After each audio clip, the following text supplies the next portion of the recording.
Dans cette vidéo, on va parler de plusieurs airdrops pour lesquels tu peux te positionner gratuitement. Ça veut donc dire qu'il n'y a pas de setup particulier à faire, et que donc même si tu as absolument 0$ en crypto, c'est possible que tu sois éligible à ces airdrops. Certains sont évidemment plus accessibles et plus évidents que d'autres, et je te laisse découvrir ça. Et juste avant de commencer, sache que j'ai une newsletter qui fait le récap de l'actualité airdrop qui tombe une fois par semaine, et ça te permet notamment de gagner beaucoup de temps en étant à jour rapidement. Si tu souhaites recevoir les mails comme plus de 2000 personnes, il te suffit de t'inscrire dans le premier lien de la description. Et sur ce, on peut commencer la vidéo. Le premier airdrop dont on va parler, je suis sûr que tu le vois quasiment tous les jours, mais tu n'y prêtes absolument pas attention. C'est ce petit bouton là qui s'appelle Candy, qui est disponible sur CoinGecko. Ici, pour pouvoir l'utiliser, il faut simplement se créer un compte CoinGecko. Il y a d'ailleurs de très bonnes chances que tu en aies déjà un. Je vais donc en créer un avec un compte Google. Voilà, c'est vraiment aussi simple que ça, et je vais juste cliquer sur Collect More Candies, et je vais valider juste ici avec Collect and Candies. Et ça, c'est quelque chose que tu peux faire tous les jours avec un modèle de streak. C'est-à-dire que le premier jour t'en as 10, le deuxième 20, le troisième 30, etc. Et ça se fait également sur l'application téléphone CoinGecko que tu as probablement déjà. Alors qu'est-ce qu'on peut faire avec ce truc? Il y a différentes petites offres qui sont disponibles, très souvent ça va être des réductions, mais de temps en temps il y a des choses qui sont un petit peu plus intéressantes, comme par exemple des NFT ou des tokens. Alors c'est quelque chose qui arrive très clairement pas tous les jours, mais tu y trouveras peut-être quelque chose d'intéressant une fois. Alors je sais, dit comme ça vend pas vraiment du rêve, mais n'oublie pas qu'on est sur des interactions qui sont totalement gratuites. Et ici c'est juste un check-in journalier. Mais ne t'en fais pas, j'ai des choses plus intéressantes pour la suite de la vidéo. On va aller sur Solana et plus précisément sur Magic Eden. Alors ici il n'y a pas vraiment de gros suspense, on est sur un modèle qui est très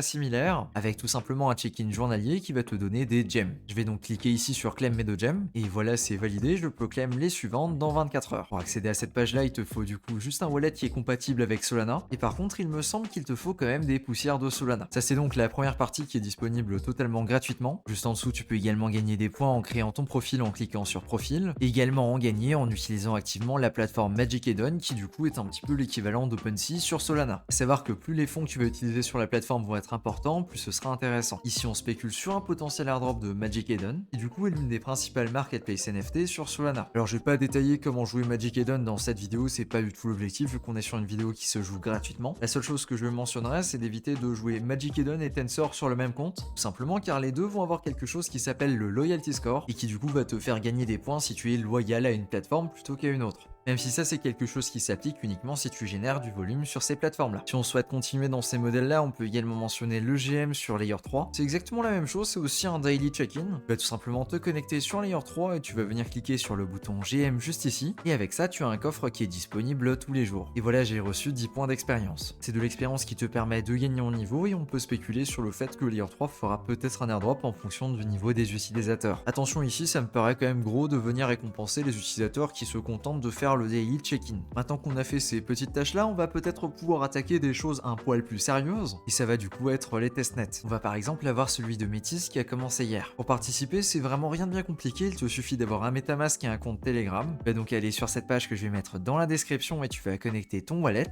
tac MetaMask, et ensuite tu vas commencer par claim des jetons sur ce bouton là, qui va du coup te rediriger vers un bot Telegram sur lequel tu devras taper la commande /start et ton adresse Ethereum. C'est du coup l'adresse sur laquelle tu veux recevoir tes jetons, et cette adresse est disponible juste ici. Et à partir de là, il y a différentes quêtes qui sont disponibles que tu peux réaliser en plusieurs fois. On va par exemple commencer par celle sur Tétis. On a donc une petite vidéo d'intro qui nous explique comment faire si on souhaite faire certaines choses. Et pour le coup, on est sur quelque chose d'assez facile, donc je vais tout de suite commencer. On a donc une première quête qui nous demande de faire un swap. Je vais donc connecter mon wallet juste ici, et je vais ensuite me diriger vers la partie swap. Ici, j'ai juste à rentrer une certaine quantité de Métis et à le swapper en USDC. Je vais valider ici. Je confirme sur mon MetaMask. Impeccable, ma transaction est bien passée. Ensuite, je dois ouvrir une position en long ou en short avec un effet levier. Je vais donc aller dans long et je vais sélectionner USDC. Et disons que je vais faire un long en x2 directement sur du Métis. Alors là, par contre, il me précise que pour mon ordre, c'est minimum 10 USD, donc on va augmenter. Voilà, il va me laisser faire. Pour rappel, on est sur testnet et donc les valeurs peuvent être un petit peu biaisées. Je vais donc cliquer sur Enable Leverage. Je valide ma transaction. J'approuve ensuite l'USDC. Sachant qu'on est sur un testnet, même si c'est une mauvaise pratique, je peux tout approuver d'un coup. De toute façon, on risque pas grand chose sur un testnet. Je peux ensuite approuver. Lancer mon long.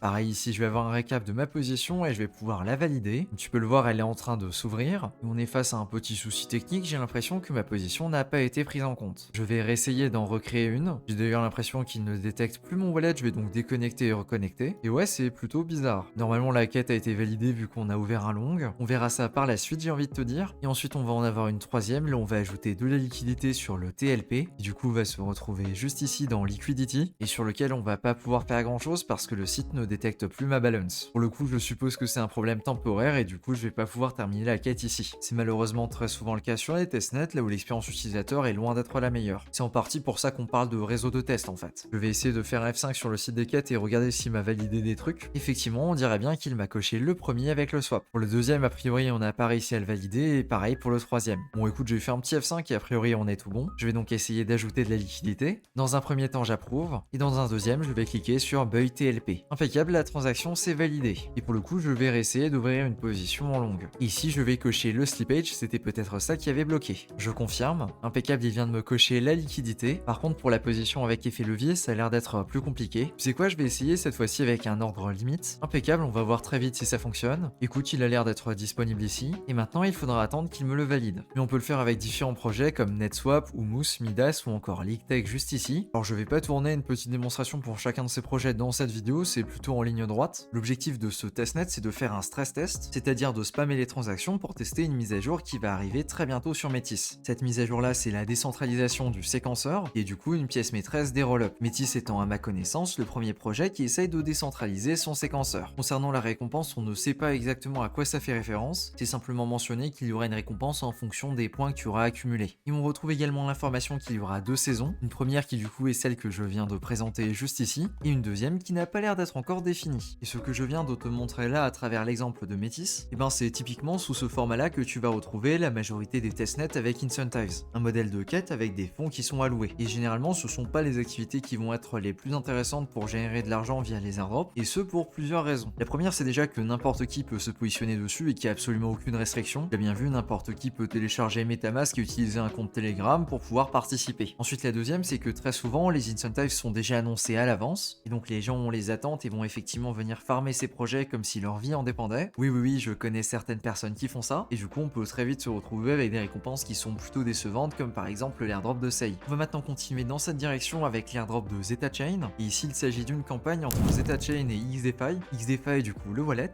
Alors attention, information quand même relativement importante, pour cette campagne là il faut absolument utiliser le wallet de XDeFi, et donc il faut utiliser l'extension qui va bien. Voilà, c'est écrit juste ici, et on a donc une liste de différentes actions à réaliser. Ici j'ai l'impression que la principale dans le premier cas c'est vraiment de suivre beaucoup de comptes Twitter, et dans le deuxième du coup d'utiliser différentes applications via la DeFi. Et ici on est sur quelque chose qui est déjà planifié et millimétré, on connaît déjà la quantité de jetons qui seront distribués. Donc je me suis dit qu'avec peut-être un petit peu de chance on avait l'information du nombre de tokens qui sera disponible, et ici c'est le cas, on a le chiffre directement dans la documentation. On est donc sur 2 milliards 100 millions de jetons, et je me suis du coup posé la question de savoir est-ce qu'on avait peut-être une valorisation, mais pour le coup ce n'est pas le cas. On a juste l'information qu'ils ont levé 27 millions en août 2023. Ça aurait pu nous donner une jolie petite estimation des fonds à gagner. Pour le coup je vais pas te faire l'affront de le faire en vidéo, il suffit d'installer XDeFi Wallet, et du coup de faire ces actions là directement sur Twitter, pour faire des choses qui sont quand même relativement basiques, notamment des swaps, provider de la liquidité, etc. S'il n'y a pas de soucis au niveau de ces projets, normalement c'est censé très bien se passer. Mais bon, comme tu commences à connaître, ces testnets là sont très souvent pris d'assaut, et donc c'est relativement difficile de se faire une place dessus. Quoique ici tu me diras, pour le premier il y a 3000 participants, et pour le deuxième il y a 1200 participants, il y a peut-être quelque chose à faire si ça t'intéresse. Ensuite on pourrait encore en citer un autre qui est disponible juste ici, qui s'appelle Berachain, mais celui-ci est relativement gros, il mérite sa vidéo dédiée, donc elle arrivera un petit peu plus tard. Peut-être cette semaine, mais ça je ne garantis pas. Concernant les autres blockchains qui proposent des testnets, je pense également à Aleo, qui du coup est une layer 1 qui met un énorme accent sur le zero knowledge et la privacy. Celui-ci je ne l'ai pas testé, mais j'ai eu de mauvais échos dessus, a priori il n'y a pas grand chose qui fonctionne. Et avec ce genre de campagne, je pourrais continuer encore pendant un petit moment parce qu'il y en a vraiment de plus en plus. Alors toutes ne sont pas uniquement disponibles en testnet, on commence également à en voir en mainnet, mais c'est vrai que c'est le genre de choses qui commencent à se multiplier. Si je devais résumer un petit peu la situation à l'heure actuelle au niveau des airdrops gratuits, ben ce serait toujours la même chose. C'est la question de est-ce que tu as de l'argent ou du temps, et en fonction de celui que tu as, et ben tu vas te diriger vers différents types d'airdrops. Tu n'as pas beaucoup d'argent à investir, tu vas naturellement te diriger vers tout ce qui est testnet, qui va te demander du temps mais très peu d'argent, voire même pas un seul rond sur la majorité des testnets purs. A l'inverse, si tu as des fonds, tu vas plutôt te diriger vers des airdrops qui vont probablement demander un petit peu moins de temps, mais qui vont demander du capital pour être exécutés. Je pense notamment à tous les airdrops qui vont te demander du volume, un certain nombre de transactions, etc. Du coup, typiquement de l'activité économique. Et ça, par contre, c'est quelque chose qu'on ne peut pas fausser. Tu souhaites faire 10 000 $ de volume sur un bridge et que tu essayes de faire ça avec 50 $ sur ton wallet,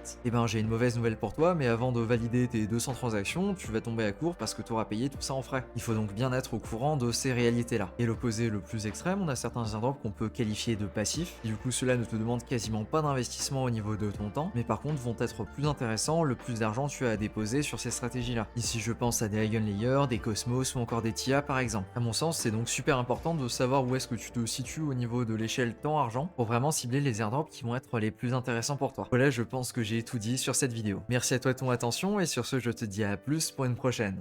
Ciao!